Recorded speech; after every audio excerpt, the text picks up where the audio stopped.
amekuwezesha. Karibu.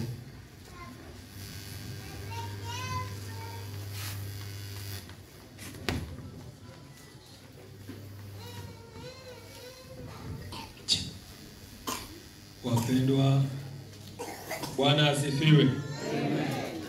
Haleluya. Haleluya. Nashindwa, bado nitauliza ile swali, shida iko wapi? Amen. Tumekuwa hapa masaa ya asubuhi, tukawa masaa ya huduma ya saa 5, na kisha Mungu ameona ni vyema tena tuwe hapa masaa haya ili kwamba tuendelee kujifunza.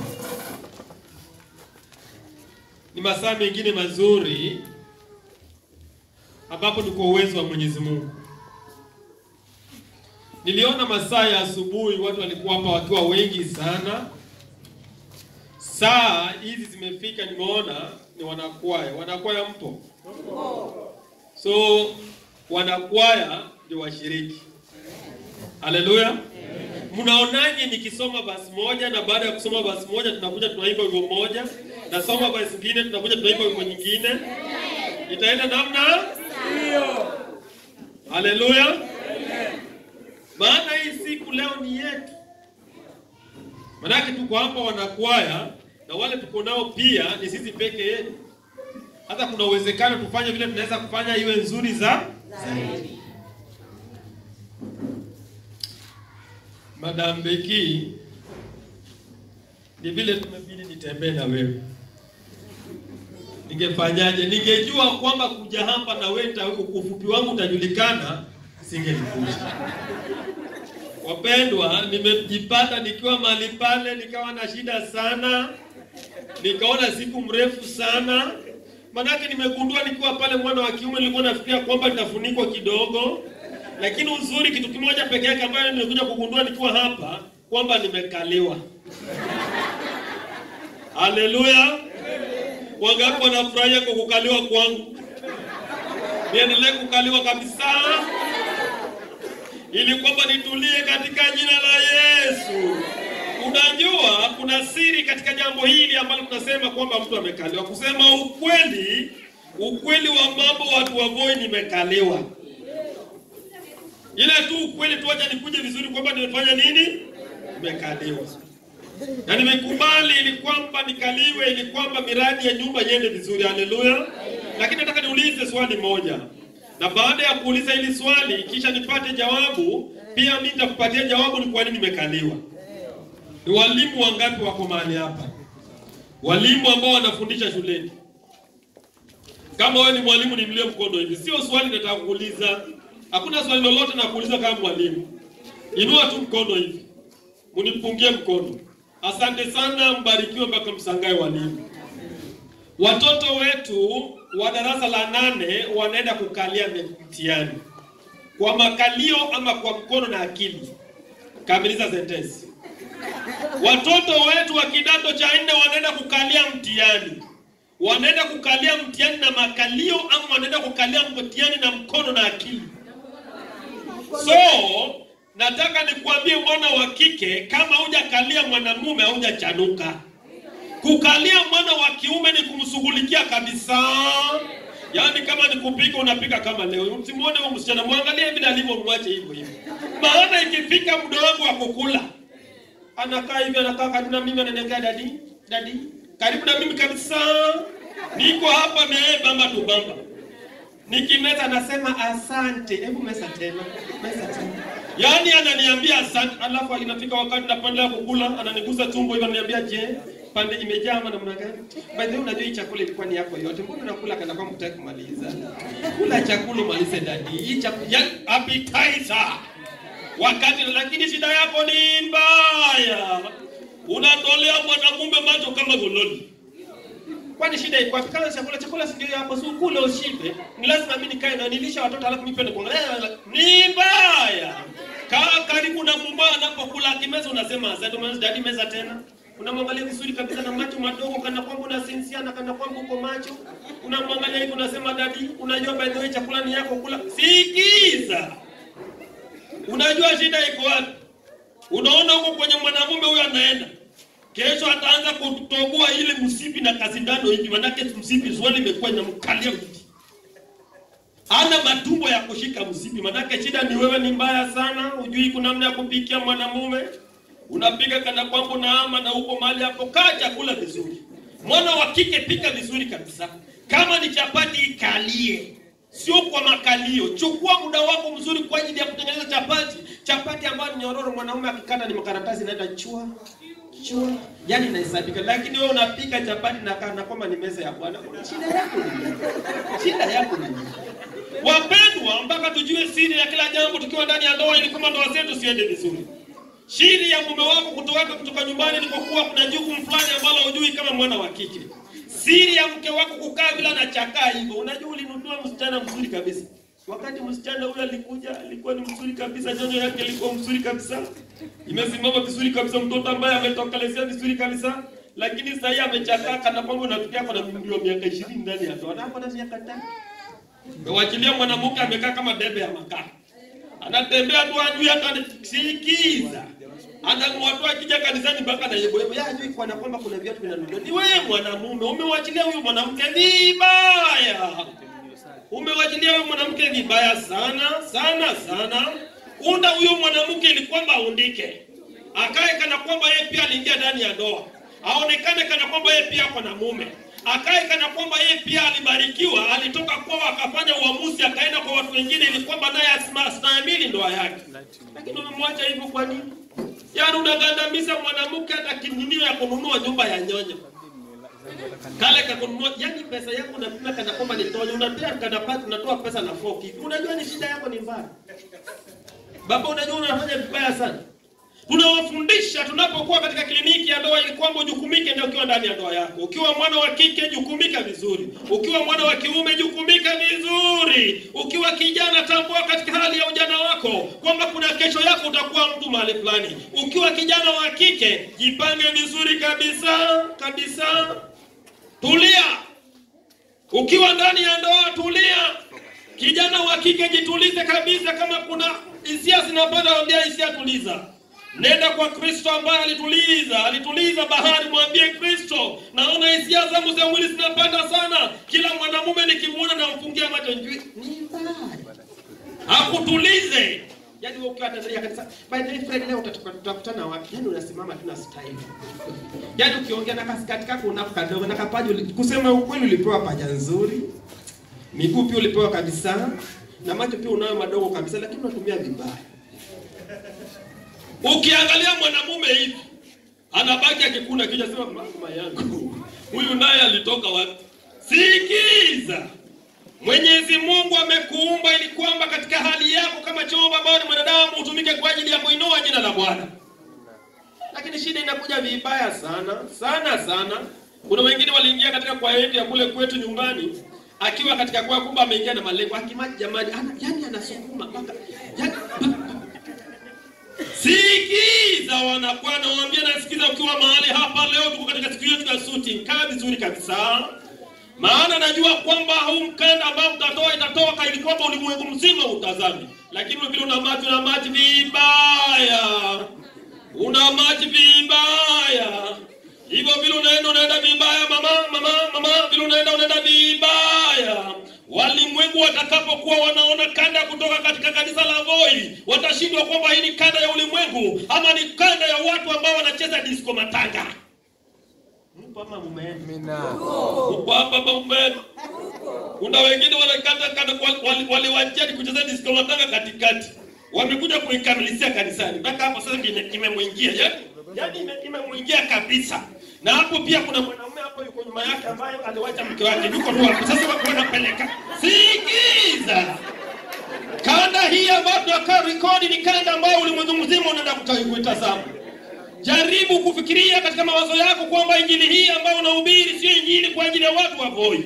Na kuletea katika kliniki ya ndoa kwamba unapotekeleza jambo lolote watalidhihirisha ukuu wa Mwenyezi Mungu ili kwamba ilete badiliko katika maisha ya mwanadamu. Watu wanapopata injili hii wabadilike, waseme kwamba jina la Bwana lina sifa. Lakini mimi kwa ajili ya kanda lenu mtavutiwa tu mkimtoa yule ambaye ana maji ile style yangu mimi napenda. Maze cheki huyo mtoto na huyo naye yuko kwa kweli, lakini kimpata yuko chonjo maze. Kitu hicho chombo hicho ni chuma maze, cheki.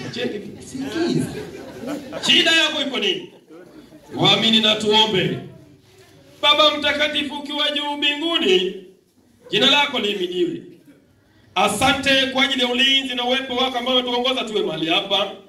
Kwa mida kidogo ambao tutajadiliana katika swala ya maisha ya jamii, naomba utukufu wako turejee na kisha utupatie njia mwafaka. Maana shetani ameingilia bayana ndani ya ndoa na kisha amefuruga zaidi sana. Ili kwamba uwepo wako turejeshe pamoja kama wana familia, tutekeleze yale ambayo unahitaji Bwana. Jina lako litazidi kupata sifa. Na katika jina la Yesu tunaomba na kuamini. Amen. Haina neno. Rebeka, kama uko hapo, leo umenichafua kabisa. Umesema mambo mawili mazito ambayo sitasijui kama tutakutana wapi. Jambo la kwanza umesema ulichagua kama mwanaume kavupi, lakini aka kavupi ndio kalikuweza.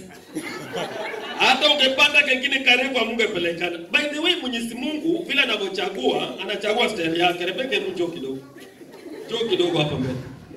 Leo ni siku ya maisha jamii, njoo kidogo hapa. Songea karibu na mimi hapa kabisa.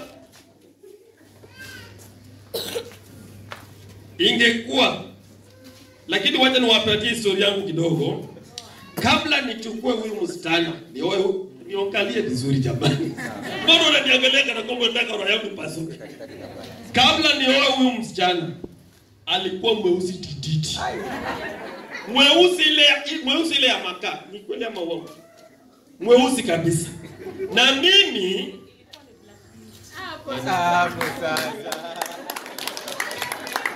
haleluya. Sijui wakanaweza kusema ilikuwa ni black. Na mimi kabla tupatane na huyu mwanadada aliniuliza, kwani wakati wako pia kulikuwa na hii mafuta ya kukoroga ya watu wanajua. Wapendwa, nilikuwa kala gani? Mweupe pepepe. Mwanaume ambao ngozi yake ulipokuwa ukiangalia hivi unaona vile damu inatembea ndani ya ngozi yangu hivi. Lakini baada ya sisi kukaa, nimekuja kala gani siku hizi jamani? Hebu mtu angalie. Tunafanana. Rangi imekaa namna gani? Una siri ndani ya jambo hilo wapendwa. Una mtu amemeza kala ya mwenzake, kisha zikaja pamoja. Inamaanisha nini? Mwenyezi Mungu anapowaleta pamoja, anawaleta pamoja katika madhumuni na malengo, maana anajua hahitaji mkae watu wa kufanana, bali mtu wa kufaana. Yaani chupa ambacho kinaweza kufaana na chombo kingine. Ukiona Beki ndio mimi, na ukiona mimi ndio Beki. Hicho ndio Mwenyezi Mungu anataka katika mambo ya kliniki ya ndoa. No, nimemleta hapa ili kwamba uone kwamba Mwenyezi Mungu aliona vyema atafute Dennis ambayo ni mfupi, apate Beki ambayo ni mrefu, kisha tulete Katumani. Na wacha nikuambie kitu kingine ambacho pia naona Mwenyezi Mungu anafanya. Alipokuja nilikuwa katoto wanaume kembamba. Nilikuwa sina haka kitambi kenye kanakuja ka style hivi. Nilikuwa mwembamba, lakini yeye alikuwa kidogo, anaonyesha hapo na nini? Sasa hivi ukituona tunakana mna gani? Kila mtu anakuja katonsi. Haleluya. Chukua kitu kae hapo. Wapendwa, unapokaa ndani ya maisha ya ndoa, nataka niwashauri wale wanandoa ambao wameingia ndani ya ndoa, wanandoa wachanga ambaye wameingiana ndani ya ndoa. Kuna siri kubwa ambalo liko ndani ya ndoa ambalo limeleta changanyiko kwa watu wengi hawajatambua. Nilipomwoa Rebeka, nilileta msichana ambaye katika umri wake alikuwa ni mtu mkubwa. Sio?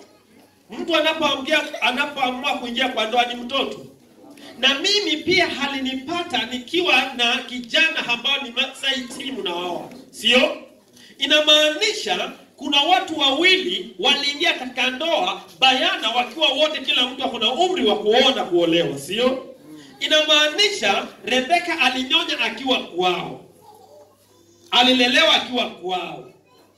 Na mimi nikalelewa nikiwa kwetu. Mimi nikilelewa kwetu nikalelewa nikiwa Msabato. Rebeka kalelewa akiwa kwao akiwa Mwangilikana. Inamaanisha dhehebu ambayo Rebeka alikuwa naenda sio ile ambayo nilikuwa naenda. No, najaribu kukwambia kwamba katika ulezi wa Rebeka kwao kulikuwa hakuna shida. Yaani kwa kina Rebeka nilienda katika boma yenye iko na chakula, watu matajiri, kila kitu iko pale. Lakini kwetu tulikuwa na ufukara wa kuruka. Yaani kwa njia moja na nyingine katika boma yetu, hata alipokuja sijui alinipenda boma yetu au alipenda mimi. Katika boma yetu, nyumba ya mabati ya kwanza kujengwa ya mamangu, hiyo nilikuwa nyumba ya kwanza ya mabati. Lakini kwao ulikuwa ukienda unafikiria uko estate fulani. So ni watu wawili ambao wamelelewa katika njia moja na mbili ambao ni tofauti. Inamaanisha kwao halikuwa anapata kila kitu, lakini sisi tulikuwa tunapata vitu kwa yani sio kwa urahisi. Kisha tukaletwa pamoja. No, najaribu kukuambia kwamba mwanandoa unapoingia ndani ya ndoa, kumbuka hapo ni shule ambao umeingia. Soma ili kwamba uhitimu uende mbele. Maana vile Rebeka anafikiria sio vile nafikiria. Vile anavyojua namna ya kufanya sio vile ninavyojua. Kwao hawakufundishwa kwamba mwana wa kike apike. Rebeka nimemfundisha kupika alipoingia kwetu. Amen. Rebeka suweka hiyo amen. Hata chapati alikuwa na habari na kuunda. Nikamwambia nikiwa kwetu hivi ndio chapati inatengenezwanga. Haleluya. Inamaanisha wacha nimlete ili kwamba musikie. By the way, bila alivyo hivyo hata kutandika kitanda kilikuwa kinamsumbua. Lakini alipoingia pale kwangu nikajua ulegevu wake. Nikaanza kumuinia kupitia kwa ulegevu wake mahali alipo. Nikamleta tukabalance ule ulegevu wetu. So inamaanisha kama hajui kutandika kitanda, lakini sehemu nyingine anacheza kama yeye. Bwana asifiwe. Network. Inamaanisha ingawaji hajui kupika, lakini kuoga akioga naoga mpaka nang'ara. Haleluya. Inamaanisha kama mimi najua kutandika kitanda, inamaanisha kuna vitu fulani ambavyo pia sivijui. So kitu tulikuwa tunafanya, anagundua ulegevu wangu, zile vitu sijui na ile hajui, tunavileta pamoja. Jina la Bwana linapata sifa. Nasema nini? Naongea na wanandoa ambao wameoana juzi, ambao wako na miaka 2 ndani ya ndoa, ambao alikuwa anafikiria kwamba ameoa malaika ama ameolewa na malaika. Usijidanganye. Kwani mumeenda? Muko hapa? Jambo iliyoko nzuri ndani ya ndoa ni kwamba jua ulegevu wa mwenzako ni njia gani ambao unaweza kumpiga jeki ili kwamba naye haje katika level hiyo. Kusema ukweli, wakati nilikuwa sijatambua jambo hili, nilikuwa naweza kutambua mtihani kusema naingia na mabesi nasema mazee. Mimi nilioga kule. Yaani nilioa mwanamke mjinga. Kili ndogo kabisa. Nilikuwa naweza kumsema kati ya watu. Maana nilikuwa sijamtambua kwamba ana kasoro hii. Na yeye pia halikuwa anaweza kuniongea kando, maana haja nitambua. Ni kitu gani ambacho naongea kwako? Ni jambo gani ambalo naongea kwako? Mwenyezi Mungu ametuleta pamoja ili kwamba tuishi tusiwachane hadi kifo. So katika njia hiyo, katika hali ya ulegevu ya mwenzako ukimuinua katika hali hiyo, basi hapo ndio mtaandamana unyo kwa unyo. Nenda nami katika kitabu ambalo naongozwa kwalo. Nataka tusome pamoja nawe katika kitabu kile cha Tito. Tito ni ngapi? 2 kuanzia ngapi? 1. Hili ni swala ambalo Paulo pia Tito anashauri watu ili kwamba wapate kulijua. Katika kitabu cha Tito, Tito ni ngapi? 2 kuanzia 1 nasema namna gani? Ukifika hapo sema amen. Ukifika hapo sema amen. Watu wa Voi ukifika hapo sema amen. Ama kuna Biblia zenu ukifika hapo sema amen. Andiko la sema namna gani? Soma. Lakini wewe nena mambo ya pasayo. Safi. Lakini wewe nena mambo ya pasayo, mafundisho yenye nini? Uzima. Kisha naanza. Safi. Lakini wewe nena mambo ya pasayo, mafundisho yenye uzima. Safi. Ya kwamba safi, wazee wawe wenye kiasi. Safi. wastahilifu, safi, wenye busara, safi, wazima katika imani, safi, na katika upendo, safi, na katika na katika saburi. Wazee, swala ambalo kuu ambalo naacha nayo kwamba ndani ya nyumba kuna mtu ambaye anaitwa mzee. Mzee ni nani? Nikiwa hapa mimi ni mzee. Wapendwa, nikitoka hapa juu ya jukwaa hili niende kwangu nyumbani, mimi ni baba. Na kando kuwa mimi ni baba, mimi ni kichwa. Yaani kwenye kichwa kuna macho. Waseme amen. Kwenye kichwa kuna masikio. Nikisema hiyo unasema amen. Kwenye kichwa kuna pua. Kwenye kichwa kuna mdomo. Kwenye kichwa kuna akili. Kwenye kichwa kuna meno. Yaani inamaanisha kwenye kichwa imebeba kila kitu. Ukiona mwanamke amekonda, uliza kichwa. Hakumtafunia chakula, ingie kwa mwili. Ukiona kuna kasoro ndani ya nyumba haelekei vizuri, shida sio mwili, shida ni kichwa, maana kwenye kichwa ndio kuna macho. Haleluya. Ukiona kuna mawasiliano yameenda katika njia ambayo haifai, shida sio mwili, shida ni mwili, ni kichwa, maana kwenye kichwa ndio kuna masikio. No, ukiona nyumba ina uvundo imenuka, mpaka mapua isikie imenuka, shida sio mwili, shida ni kichwa, maana kichwa ni nini? Inaweza ingia sema kwa nini nyumba leo inanuka nini? Umesikiaje? Ienda ikawa hata pesa ya sabuni ndio utoi. Nyumba inabaki kunuka.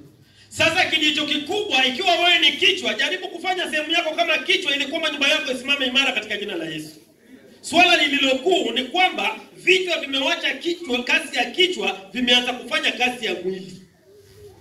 Ama muone, siku hizi naona kuna wanaume fulani wameanza kusonga nywele. Wanabadili, badala ya kukaa kichwa wameamua kuwa mwili. Tulipokuwa pale boy, nimeona kingine mpaka kameweka kastadi hapa kwa kichwa hivi, kwa masikio hivi, kama wanaume. Nikaona pia mpaka katoboa mdomo hivi kwa mara mbili hivi. Alafu akajisahau, anatembea kujilegeza, yani anaongea, anatembea na mwanaume mwenzake na anajilegeza. Nikashindwa sasa shida iko wapi? Nikauliza mke wangu, huyu naye pia ni mtoto wa mtu. Akaniambia, "Wewe, tulia." Nikagundua, kumbe mimi pia niko na watoto. Nikagundua kwamba kumbe mimi pia ni mzazi, nimezaa, lakini mahali ambapo tumefika inastahili kichwa isimame wima ili kwamba mwili pia ipate nafasi yake ya kutekeleza mambo ambayo yafaayo. Lakini swala ambalo nauliza, wacha niulize, ni haki mwanamume kuheshimu mwanamke? Vijana wetu ambao wameoa majuzi, hebu niinulie mkono hivi, ambao hawajakaa ndani ya ndoa zaidi ya miaka 5. Kama hujakaa ndani ya ndoa miaka zaidi ya miaka 5, asante sana, asante sana. Asante, mbarikiwe mpaka msangae. Wale wamekaa miaka 10, asante sana, asante sana, asante. Miaka 15. Jamani, wacha kufinya miaka. Miaka 15. Rebeka, hata wewe ukiwa hapo hivi mkono. Netwa zile iko wapi? Miaka 20 ndani ya ndoa. Asante, ubarikiwe mpaka usangae. Asante sana. Nimeona Rebeka ni kama umeinua. Miaka 25 nimefika. 25. Rebeka hata 25 inua.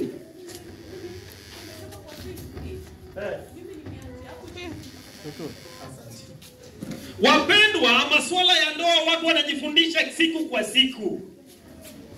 Lakini swala nimeuliza, Elda, ni vizuri mwana wa kiume kuheshimu mwanamke? Sijauliza wana wa kike. Wacha nikipelebele jamani. Tulieni kwanza. Tuko kwa wana wa kike. Jamani, ni vizuri mwana wa kiume kuheshimu mwana wa kike? Ni vizuri. Wangapi wanasema ni vizuri? Wacha nikwambie. Suinue tu mkono. Asante sana. Wanasema ni vizuri, asante, ubarikiwe mpaka usangae. Mpatie kipaza sauti atuambie ni kwa nini ni vizuri. Nataka niulize kwanza kabla hujampatia kipaza sauti. Madamu wa kwako yuko hapa? Yuko wapi? Shika yeye mkono hivi ndio nijue kabisa. Wewe uligonga ndipo. Mpatie kipaza sauti atuambie ni vizuri kwa nini? Kwa nini ni vizuri mwana wa kiume kuheshimu mwana wa kike? Haraka kabisa. Asante sana. Heshima ni two-way traffic. Kuheshimu na yeye akuheshimu. Lakini uzuri mwingine zaidi, unapokuheshimu ndio sasa kwa nyumba inakaa na raha. Asante sana. Ubarikiwe. Mpatie huyu mwenzako pia alisema aliinua mkono hapo. Asante sana. Huyu hapa. Wewe unaona hiyo ni inawezekana. Ule mwingine alinua mkono kwake. Asante sana. Ni kwa nini tuheshimu wana wa kike? Ongea tu na ujasiri. Lakini nataka nikuambie ndugu yangu, usiwe na wasiwasi. Sina wasiwasi. Sasa najaribu kufikiria kwamba sio ni binadamu Mungu aliumba. Unamheshimu kama binadamu. Umemtoa kwao. Kwani si ungemwacha huko kama huwezi mheshimu? Najaribu kuangalia huyu amekuja kwa. Yaani kama mtu kamekuja ukapeleka ng'ombe 2-3 akaja ni mheshimu. Alafu na mtumie nini? Mwenye amenunuliwa na ng'ombe. Sioni. Hebu leta point ya kuipatia uzito. Huyu we are one. If we are one, there must be one son. Amen. Mwingine ule alinua mkono, nani alinua mkono hapa katikati? Na asiongee kama network yake iko down. Haleluya. Kuna mtu anakubali kwamba jambo hilo. Nenda nami katika kitabu ambalo naongozwa kwalo, kitabu cha waraka wa kwanza wa Petero, ni 3:3 kuanzia 7. Kuna swala ambalo liko hapo wapendwa, kama mnataka kuishi vizuri kama wanandoa, heshimu mke ambaye Mwenyezi Mungu amekupatia. Sisi ambao tuligundua siri ya kuheshimu mwanamke, ndio nimekaa hivi. Yaani nimeheshimu, yaani wacha nikwambie, kama ni mtu ambaye unatakana uheshimu baba, ni mwanamke. Mimi sasa hivi nakaa hivi naitwa Baba Geoffrey. Naitwa Baba Nora, naitwa Baba Sophie, naitwa Baba Solomon kwa ajili ya mwana wa kike. Inamaanisha kuna mtu fulani ambaye alijichukua miezi 9 akabeba ujauzito, mimi nikiwa na rarua chakula ile tumbo yake roho yake inachafuka, sasa wengine dadi mimi leo sitaki kukula. Kama kuna siku niligundua kwamba ni vizuri kuheshimu mwanamke, nitakuambia mahali hapa. Andiko nasema namna gani? Soma. Rebeka, tuko katika kitabu cha Petro wa kwanza. Waraka wa kwanza wa Petro. 3:3 kuanzia 7. Usitupatie chakula tushibe mpaka tukose tu. 3:7. Ama ulikuwa uko hapo?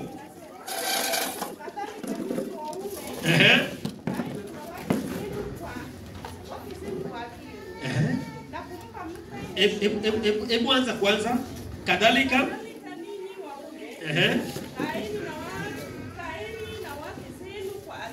Kae na wake zenu na mke wako kwa nini? Na kufanya nini?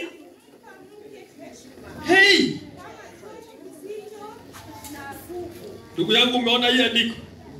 Nataka nikuambia hata kama wewe ni afisa, mpatie mke wako heshima.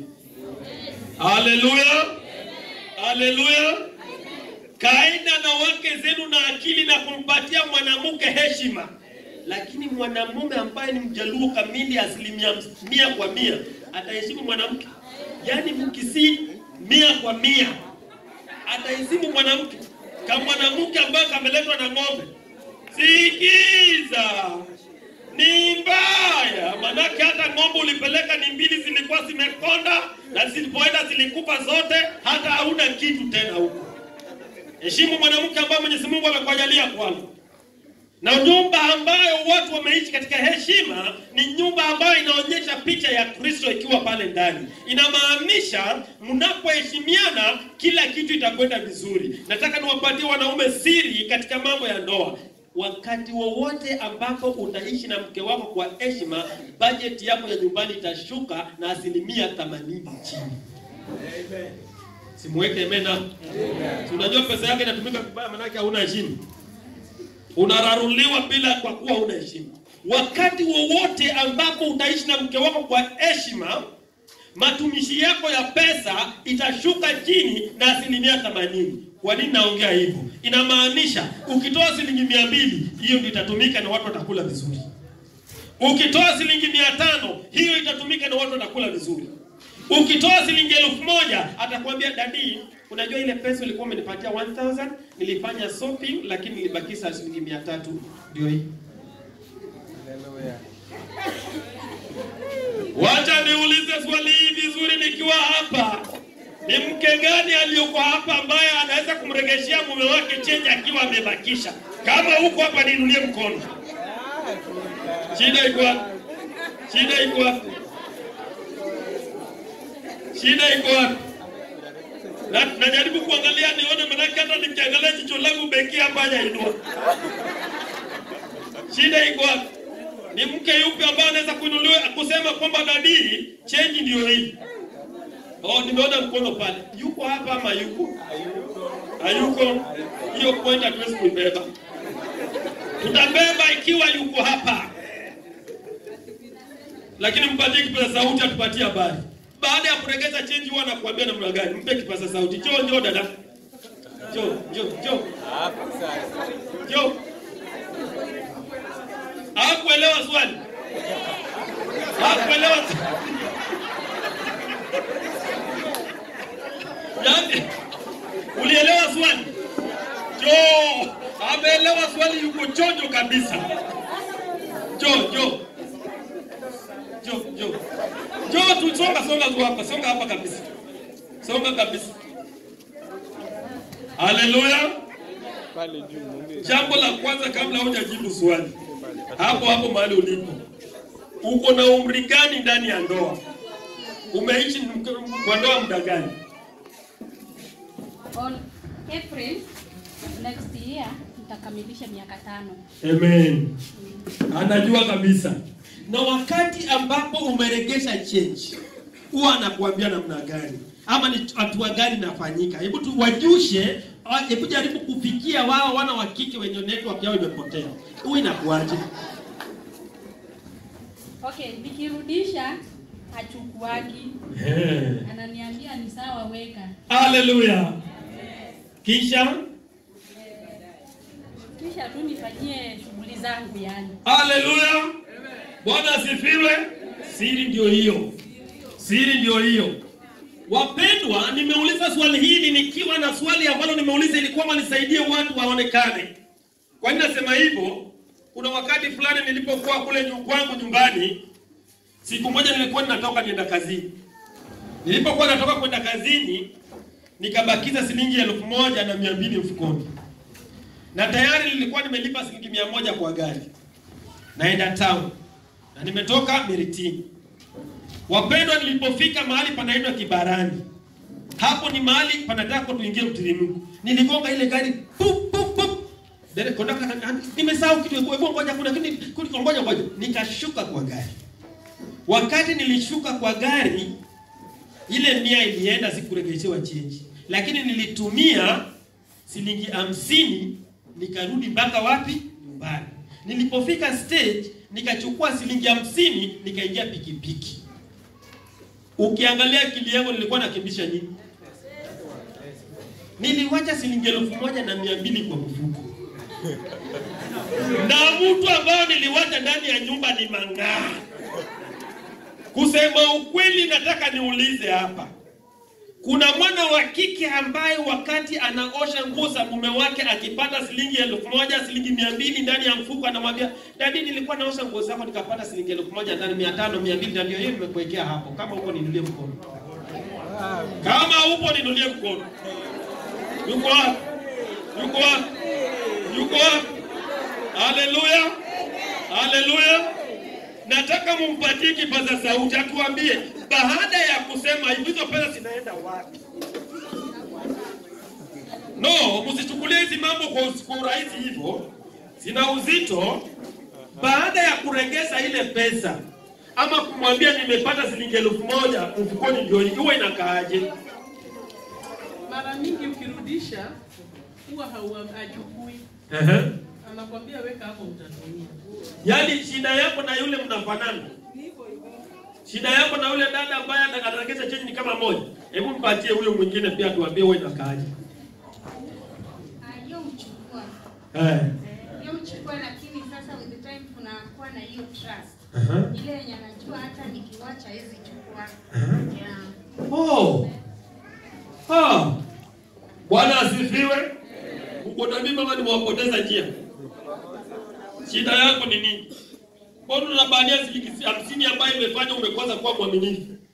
Shida iliyokuwa ndani ya ndoa ambayo ilinifanya nirudi nyumbani haraka ni huyu mwanadada ambao ndio kodao ambao ni mkora. Manake nilijua hivi, ikiwapo niwache ile pesa ipate, wapenda singelipata kabisa. Rebeka kama ni nani?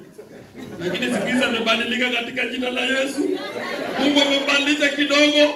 Siku hizi hata sio kidogo, nikipata pesa nikiwacha pesa yangu pale, ananiambia dadi, kuna shilingi 200 nimepata mfukoni ndio hii. Ajabu, hata masilva ananimwagia silva zako ndio hizo nilipata. Shida yako ni nini?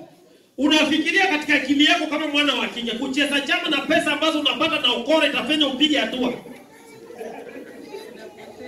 Itafanya upige hatua. Swala ambalo liko kuni kwamba ndani ya nyumba kitu ambacho kimeleta changio katika ndoa nyingi hizi changa kuharibika ni kutokuwa na uaminifu. Wewe sio mwaminifu kwa pesa, wewe sio mwaminifu kwa kila jambo. Sasa wewe uaminifu wako haupo. Sasa unaona tu umekaa hapo. Yaani kwa njia moja na nyingine ili kwamba ununue hata kanguo kako vizuri mpaka wewe. Wacha nichanga nicheze chama hata naweza kununua kanguo. Nicheze chama ununue kanguo. Unajua unajibebea mzigo wa kichwa manake wewe ndio umejitakia. Unajua wanawake wengi ambao wameingia ndani ya ndoa wamejiletea shida kuingia katika mifuko yao kwa vitu ambao wamejitakia wenyewe. Kwa njia moja na nyingine, nataka nikwambie kwamba kuwa mwaminifu ndani ya ndoa ni swala ambalo ni nzuri zaidi. Ndipo nakwambia hata wewe mwana wa kiume, wakati wowote ambao utakuwa umemheshimu mke wako, wakati ambapo utakuwa umempenda mke wako, wakati ambapo utamridhishia kwamba yeye ndio yeye, kila kitu kitashuka chini. Amen.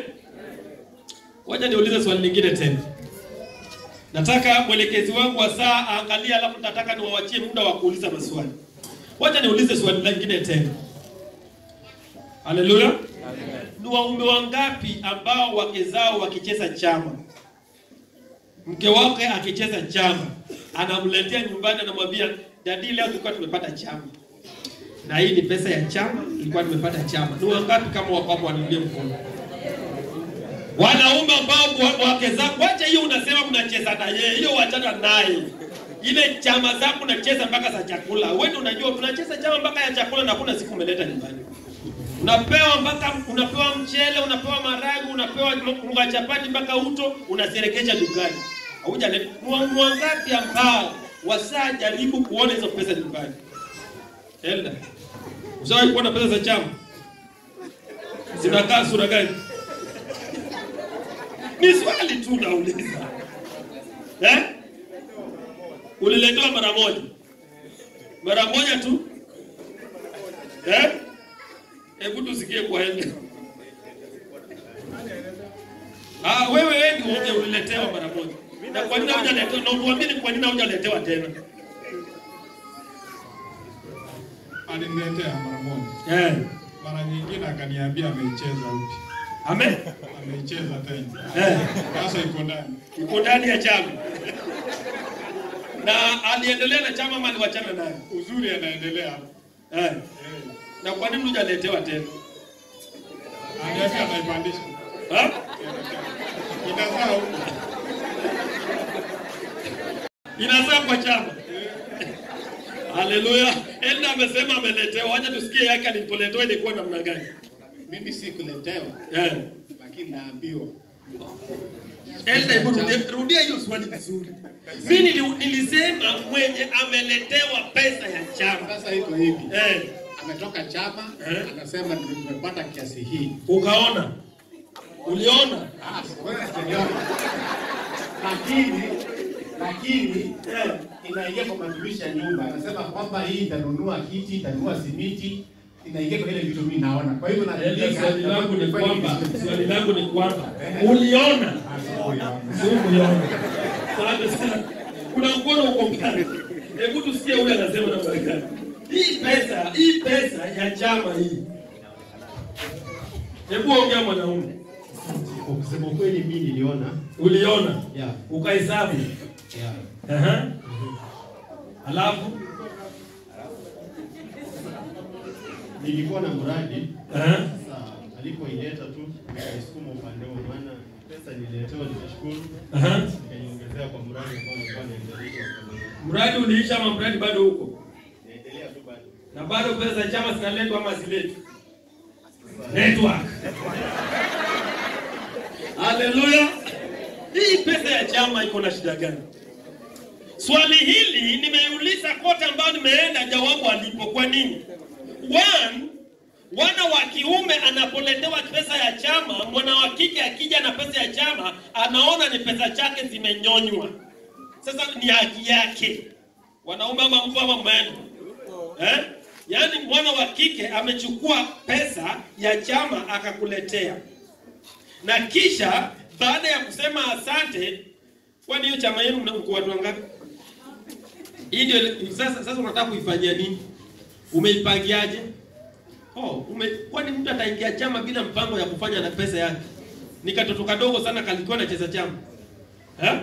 Maswali kama hayo unapoingiza mwana wa kiume, utaona pesa ya chama maishani mwako mwote. Na bibi yako atakuwa anacheza chama ya chakula, anacheza chama ya shilingi 50 kila siku, akona chama ya shilingi 500 kwa wiki, na balhali hata ana biashara yoyote. Yeye ni mwanamke nyumbani na pesa zako za matumizi ndio kwa maana watoto wamekonda bila wamekaa hapo hivyo. Yaani badala achukue pesa zako za nyumbani aingize katika hazina ya kufanya nyumba yake iwe vizuri, anasiingiza kwa chama. Na unajua kuna wanawake wengine wamechanganyikiwa.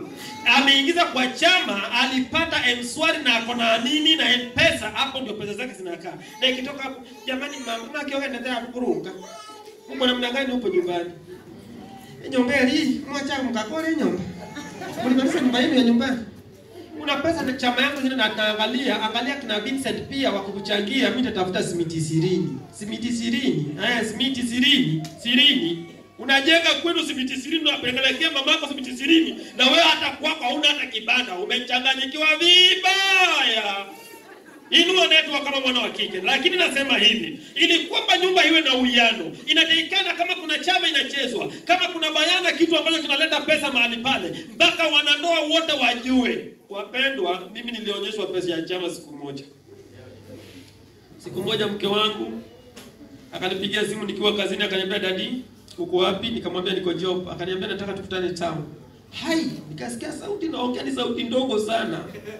Alipofika town nikamwambia, akaniambia kwa hoteli nyingine. Ile hoteli ilikuwa inaitwaje? Hata kama unajidai unalala. Inaitwaje ile hoteli? Inaitwa UK. Akaniambia niko UK. Nikienda nikapata mtoto yuko UK, amekaa kwa kiti na swing UK. Na amevaa nguo za kupeleka mwanaume outing. Nilipofika hapo nikamwambia vipi? Nikaniambia poa. Yaani amekaa katoto kadogo kwa miaka 18. Nikasema hapa ndipo. Baada ya hapo tulipokaa na yeye, akamwambia yule mtu mlete chakula. Wakati huo nilikuwa na rarua wewe. Akaniambia nilete chakula, akanimletea hapa. Unajua hapa kifua cha kuku, nikamwambia uletee hapa, nikaletewa. Na nikaletewa na minute nikanyorosa kwata. Baada ya kumaliza nikapata bili iliingia shilingi 600 na ngapi? Ilikuwa 600 na ngapi? 680. Sasa nikafikiria huyu mwanamke amekuja town na mimi sikuwa na mpango wa kuingia hapa. Na sasa nitafanyaje? Nikaongeza mkopo kwa mfuko hivi. Nitoa pesa hivi. Akaniambia wewe mimi ndio nilikulita. Tafadhali hata mimi nalipa. Yaani akatoa ka wallet hivi. Unajua wallet za wanawake sio kama za wanaume. Pesa ikikaa na kaa kinyoroka hivi. Una habari hivyo? Haikuji pesa hivi. Akatoa ile earthquake. Earthquake ni gani? Ile ya Kenya hapa ni gani? 1000. Nikamwangalia hivi. Hakalipa. Baada ya kulipa kumbe ni pesa ya chama, wapendwa. Baada ya kulipa akaniambia dadi, nilikuwa nataka unipeleke nijue bei ya mattress, godoro. Nikasema wow. Kumbe ilikuwa ni mtego ya kushika pale ingie, manake godoro kusema kweli imeisha. Nikamwambia unataka kujua bei ya godoro? Nikamwambia tukaenda kwa godoro. Tulipofika hapo kwa godoro akaangalia 6x5 ile kapana hivi, 5x6 kapana hivi, kanji sita, kale kanaitwa identity, kale kangumu hivi, mnakajua ama mkalalia hapo mnakafahamu vizuri hapo kangumu hapo. Nikauliza muhindi ni pesa ngapi? Akaniambia hiyo ni 18600. 18600. Nikarudi nikamwambia ni 18600. Kwani dadi wewe sikubagain? Sana unajua sijajua kuna pesa ama hakuna pesa ama nani anataka kununua. Nikamuuliza utapunguza, akasema leta 18 flat. Nikamwambia 18 flat. Sasa mimi niko hapa katikati nene hivi. 18 flat. Aliposema ile 18 flat nikaona amesimama hivi. Mwambia tufungie. Umechagua kala gani? Nikamwambia kala. Sijajua. Nikaona chwa sikiseni kama nilikuwa kwani unajua tulipata chama leo. Yaani nilikuwa nimepewa 20. Mwana wa kika kaninunulia godoro ya 18. Wapendwa, mimi pia ni kwa kitanda yangu ilikuwa ni 3.5 by 6. Godoro ni gani? 5 by 6. Ilipofika nyumbani mpaka tujue godoro iko na network kama haina network. Inamaanisha hii godoro mpaka watu walikuwa walalia. Niliona usiku mrefu. Ilipoweka kitandani, wacha niulize swali kwa mwanaume mmoja. Dadi, hebu tuambie, wewe ukiwa kwako nyumbani, wewe unalala pande gani kwa kitanda? Hebu tuambie sehemu yako ya kulala. No, shida iko wapi? Network. Kwa kawaida, sijui ni culture, ile culture yetu. Hapana, waje na culture hii tumeuliza wewe. Unalala wapi? Mimi nakaa hapa kando, pia nalala kutoka kwa kona. Kwa kona hapo. Kumbe tunafanana eme. So, Bekia kaenda kalala kule kwa kona yake karibu na ukuta. Mahali na mpatanga. Mimi pia nikalala huku. Wapenda nikajisahau kwamba kitanda ni ya kulia. Wacha ifike usiku nimelala nimengoroka na vile nilikuwa nimebebwa juu kama eke barabara. Hey! Nikajipata kwa floor.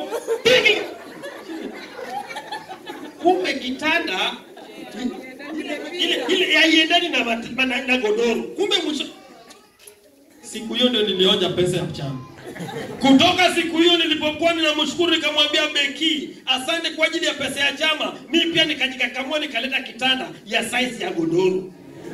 Inamaanisha ameleta godoro na mimi nimeleta nini? Tunalalia vitu vyetu, amen. Nataka nikuambie jambo gani? Ni swala gani ambalo nakwambia mwanamume? Kukula pesa ya mwanamke ni rahisi zaidi kama wewe ni mjanja zaidi ya wajanja. Pesa ya mwanamke. Kukula pesa ya mwanamume ni mjanja zaidi kama wewe ni mwanamke mjanja. Mimi ikifika akipata pesa ya chama, wakati Rebeka amepata pesa ya chama, kitu cha kwanza ambacho kinajua kwamba kinafanya jua amepata pesa ya chama, na nunuliwa ka vest, ka white kabisa. Unaona hiyo iko hapo ndani. Unaiona hiyo? Atakuja na vest white. Na unajua inaweza kuja vest na ikaja na network. Unajua zile vitu vingine zitasumbua sana. Wewe mnazijua hizo. Network mko hapo umeenda. So, wakati amepata pesa ya chama, anaangalia hizo vitu viwili ananinunulia hivi, kisha ananiletea. Baada ya hapo pia mimi nagundua ni pesa ya chama, nasema asante. Amen. So, swala la asante zinaleta mvuto zaidi ndani ya ndoa ikiwa mtaitumia vizuri. Kwa kuwa nilisema kwamba tunacheza tukiwa wawili. Na baada ya hapa nataka tulete changio na maswali. Wanakuwa naomba mje mtuange wimbo moja. Alafu tuanze kuleta maswali. Ni kitu gani ambacho kimeleta shida ndani ya ndoa? Ni swala gani ambalo tunahitaji tufanye kama wana wa kiume? Ni swala gani ambalo kwani shida yenu ni nini? Wanakuwa mko na shida gani? Mbona mtaki kuinua network? Shida yenu iko wapi? Network mnapeleka wapi? Ni shida gani? Ni kitu gani ambacho kinafanya sisi kama wanandoa tunakuwa na shida katika mambo yetu ya ndoa? Ni jambo gani ambao bayana tukibadilisha ndoa zetu tutasimama wima katika jina la Yesu? Wakati wanakwaya Asante sana wanakwaya, asante mbarikiwe zaidi katika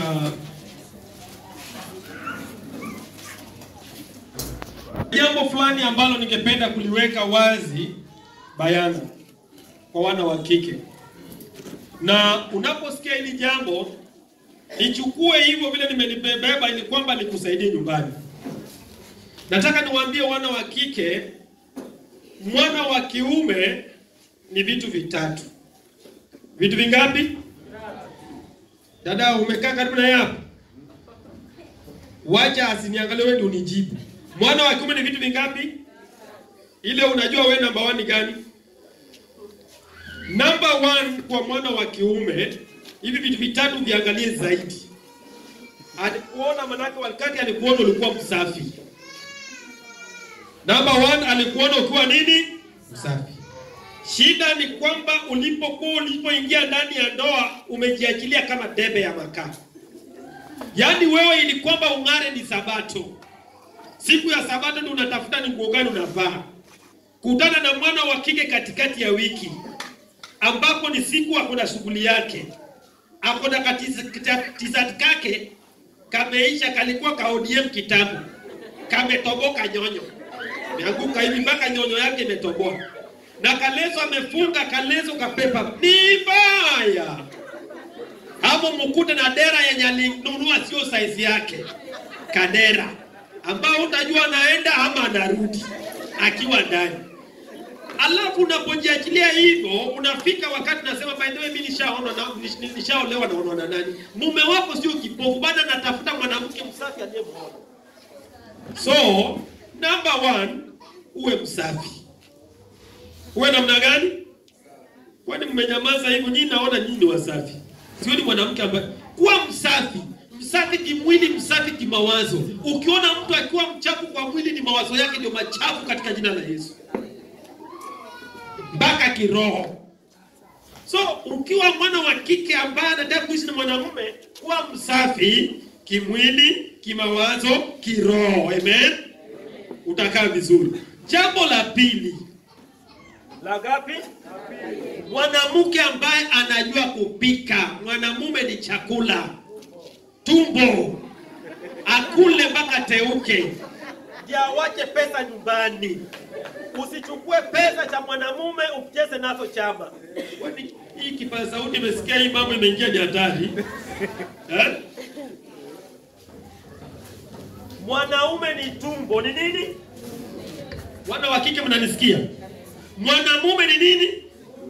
Mpikie mwanamume chakula vizuri. Kama ni chakula cha mwanamume, iandae vizuri na ipatie wakati. Wasichana wangu ambao wameingia ndani ya ndoa na wale ambao wanapanga kuingia, jua kwamba unapoingia kwa mwanamume, kitu kilicho kikubwa, mpikie mwanamume vizuri. Kuna mahali tulikuwa tunaishi, nikaona vile wanaume wanabebwa.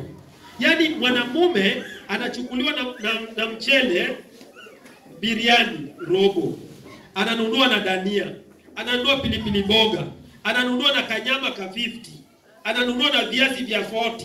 Anachanganya hizi vitu, vinachemshwa vizuri. Mwanamume akiingia ndani ya nyumba, anapata nyumba imeng'ara kama leo. Kitanda imetandikwa mpaka imechora love hivi. Pasia imechora love. Wewe yako ni mbaya. Nguo ukitoka naye kwa kitanda unaweka kwa kiti. Kitoka kwa kiti ni kwa kitanda. Sina rotate hivi. Yaani wewe ni mwana wa kike ambaye ukiosha nguo usiku siko kwa kiti, mchana siko kwa kitanda, usiku ni mbaya. Ni mbaya sana, sana, lakini chini ya mfuko wako uko namna gani? Na wapatie wanaume siri. Ubebe hii siri uende vizuri. Ili kwamba ujue mke wako ni msafi. Usimtafute sitting room bila ametandika, nenda bedroom. Hata hiyo sehemu ambayo imekatwa na pasia, nenda na ukichungulia chini ya kitanda hivi, kama ulikuwa unaomba kama dendadesi mpaka utatakiu. So, siri ni kwamba ukitaka kujua mke wako ni msafi, ingia naye katika chumba cha kulala, uone iko namna gani. Na zaidi ya yote, umwangalie kisigino. Sijasema uangalie sahi. Haleluya. So dada, kabla mume wako aje angalia kisigino chako, shughulikia kisigino. Sugua kisigino. Haleluya. Nimekuambia jambo la kwanza, ndugu yangu tafadhali, wajane na na kisikino saa hii. Kuna mwingine ameleta uchokozi hapa. Jambo la kwanza, usafi. Haleluya. Kuwa msafi. Unakuta kuna wanawake wengine hata unashangaa. Yaani unafika asubuhi amechukua kale ka stocking amefunga kana kwamba ni nyinyi, unafikia kuna sababu ndani ya nyumba. Yaani stocking imekuja mpaka hapa na kwa kuwa imekuja hapa na dera pia amevaa ni kubwa, alafu baba Fred kwani unatuachaje na kuacha vile umekaa hivi. Hebu kabla hujaongea na mwanamume, shida iko wapi? Shida yako ni nini? Shida iko wapi? Inua network ni mbaya.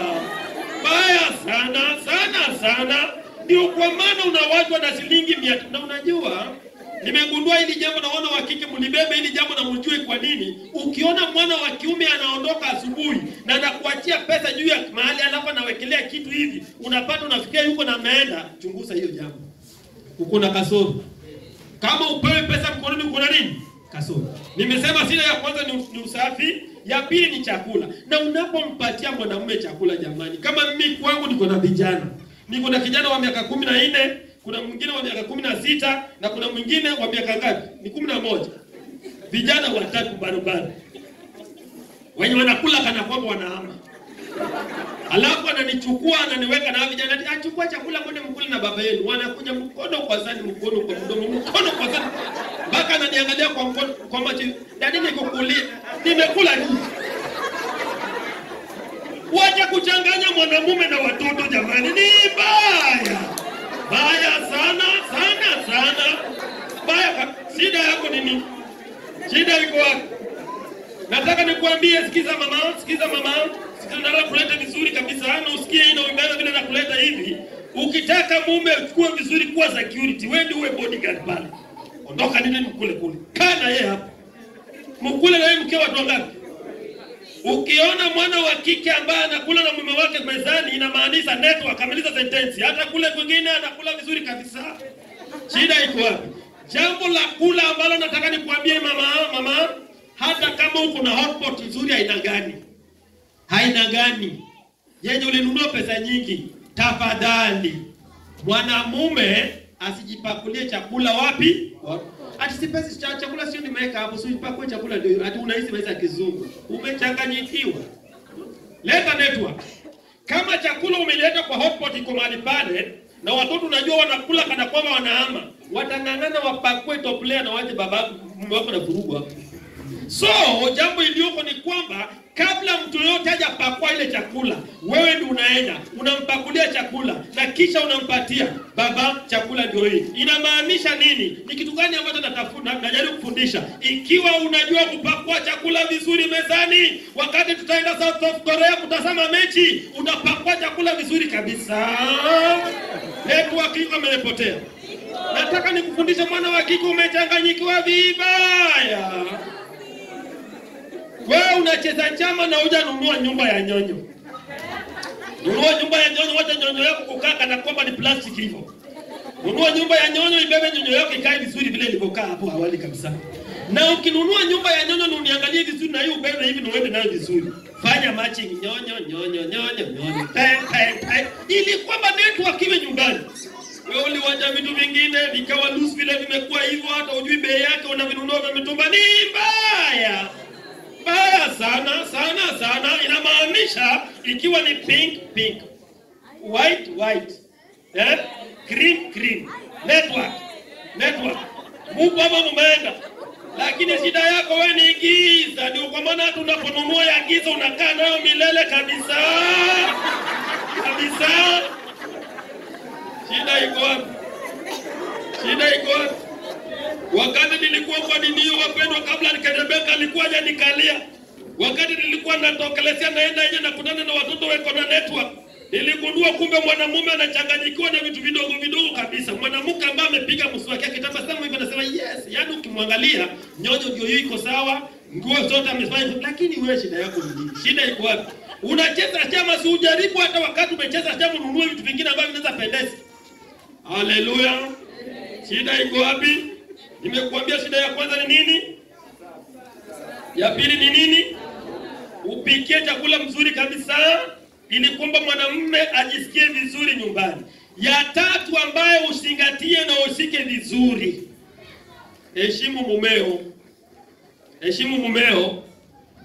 Heshima inadhihirishwa na upendo, na usichukue upendo wa mume ukapatia mtoto. Kuna upendo wa mume na kuna upendo wa mtoto. Wakati fulani mnachanganyikiwa, wakati ambapo unachukua upendo wa mwanamume unampatia mtoto, alafu mapepo yanaingia ndani ya mtoto. Unajua kuna watoto mapepo yameingia ndani yao. Niwaambie ili kwamba wewe ukemee hiyo pepo leo. Ukitaka kujua kwamba kuna pepo inatoka ya watoto inaingia ndani ya watoto, gundua mtoto ambayo wakati babake ameingia hiyo ni pepo imeingia hapo, ili kwamba watenganisha. Maana umechukua upendo wa baba umeweka kwa nani? Kila mtu kila saa. Wacha nibebeleze mtoto kidogo. Sasa wewe ni mtoto tu hivi. Sikiza, ongea na mtoto akiwa hivi, mwambie wewe, sasa hii ni zamu ya baba yako, wewe tulia. Lia ukai kama redio hapo. Alie kabisa wala hata kufa. Alie na kisha umuombe katika jina la Yesu. Haleluya.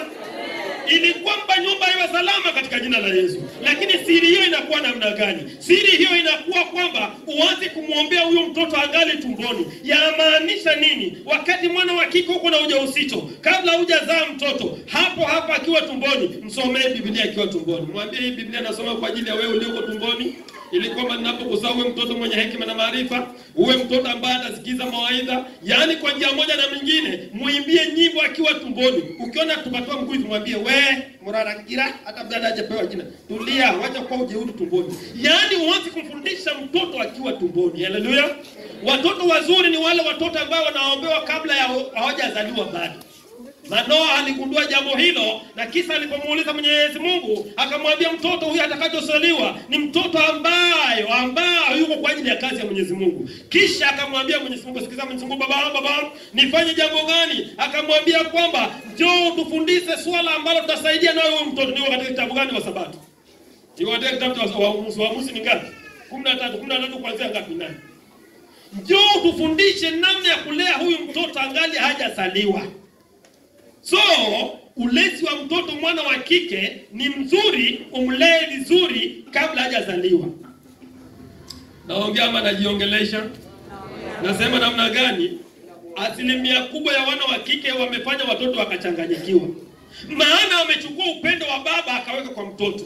Upendo wa baba ni wa baba, wa mtoto ni wa nini? Kwa Sam. Ukiona mtoto ambaye wakati ambapo mnataka kustori na babake ndiye anaanza hiyo ni pepo hiyo iombe. Haleluya.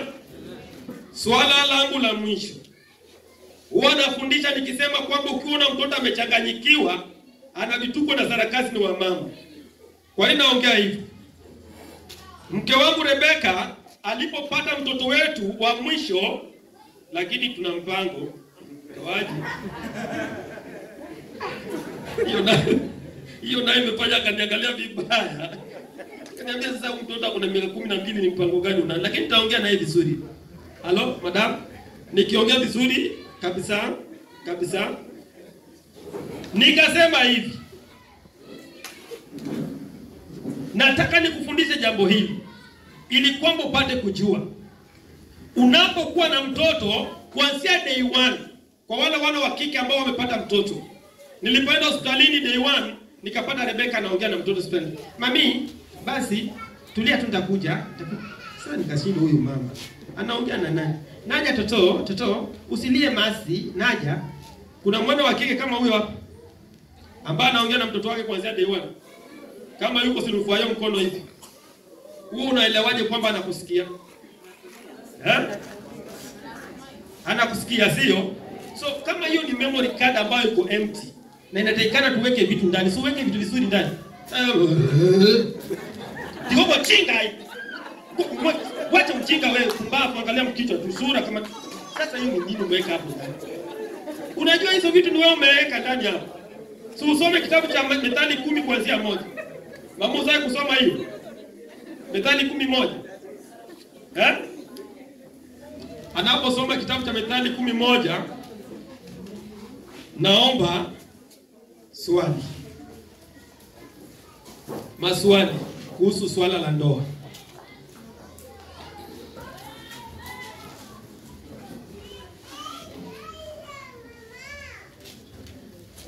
Tunaomba maswali kuhusu masuala ya ndoa.